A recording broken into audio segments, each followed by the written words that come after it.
We're picking ranked college football games against the spread, and there are 4 top 14 teams in the Pac-12. Utah plays on Thursday on the Palouse at Washington State. Utah is the slightest favorite of the 4 teams. Oregon's a 17-point favorite at Cal. USC is laying 15 at Arizona, and UCLA giving 16.5 at home against Stanford late Saturday night.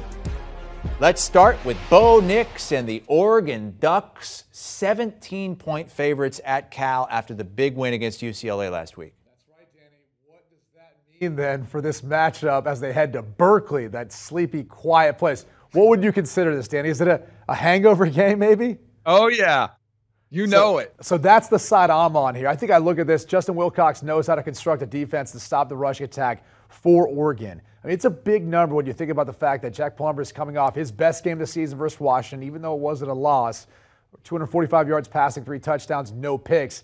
I think Cal will be able to do some things this game to keep it within that number. So, like, I know we talk about it all the time. This stuff is real, though. There was a lot that went into that game last week for Oregon, which was a dominant performance versus UCLA. Give them all the credit in the world. But this is one where I think this game's a little tighter than their number shows. So give me those 17 points and the Cal Bears.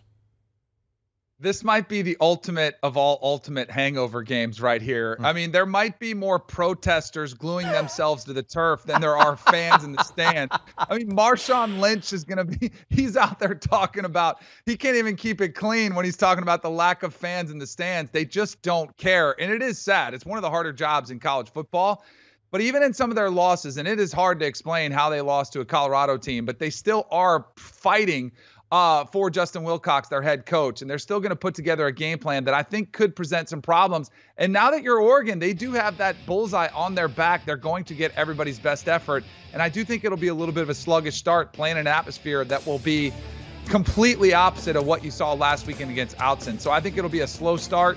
Oregon does need style points, especially if they have any thought of erasing the memory of that 49-3 loss to the Georgia Bulldogs. But I don't think they get them here. And I think all they need is a win here. But I think it'll be closer to 2 touchdowns. So I'll take those 17.5. Isn't that funny? That's a typical Pac-12. Like, they'll have a big win like that, and someone, ends up flopping right the following week. Yeah, you just never know. Jay Now running the football has been probably the best freshman running back in the Pac-12 too. I mean, Cal can do some things in this game if they catch Oregon sleeping. If they do, those protesters are going to storm the field twice in that game. Do you want a sports network that delivers everything that matters about the game? The highlights, the picks, the instant analysis, no yelling, no fake debates, no politics. Hit the subscribe button and never miss a moment.